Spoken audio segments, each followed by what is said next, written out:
A brief history on Leroy, New York from iLoveLeroyNewYork.com. Leroy is proud of its rich history. Situated in the fertile region west of Genesee River, Leroy's first settlers arrived in 1797 and built cabins along the state road which connected the state capital Albany with Niagara Falls. Known as the Ganson Settlement, the small town was chartered in 1812 by Bologna. Within a year, the town was named Leroy after a wealthy merchant and banker, Herman Le Roy of New York City. His son Jacob Leroy moved to the town in 1822 and became the land agent for 86,000-acre Triangle Tract. In 1834, the village of Leroy was chartered by New York State, and the Leroy community continues today to be governed by both a town government and a village government. The economy of Leroy in the early years was driven by fertile farmland and available water power supplied by Oatka Creek.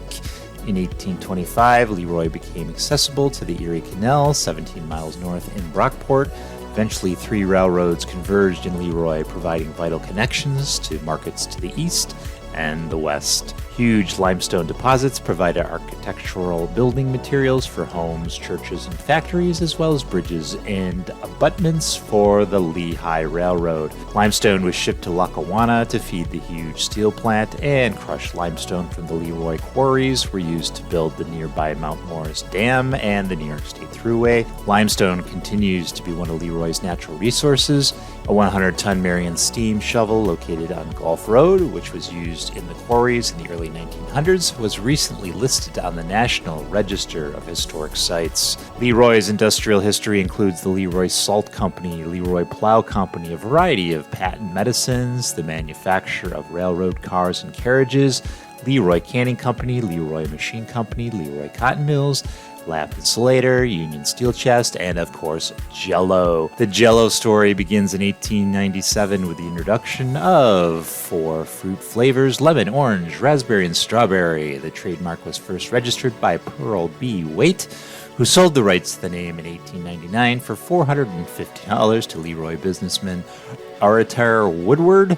The factory remained in operation until 1964, when it closed and operations were moved to Dover, Delaware. To celebrate the 100th anniversary of America's most famous dessert, the Leroy Historical Society opened the Jell-O Gallery in 1997, which attracts thousands of visitors each year. Leroy is significant for its legacy of women's education in Ingham University, 1837 to 1892, and Leroy was a stop on the Underground Railroad. Visit the Leroy Historical Society and Leroy House. I'll put the links in the description, and trace the history of Leroy by picking up a map of the historic markers or the Underground Railroad, as well as the Bicentennial Barn Quilt Trail. For over 200 years, Leroy has prospered and remained a vital part of Western New York. It looks to the future with knowledge that its roots are deep, and it is well prepared for the changes and challenges for the new generation.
What?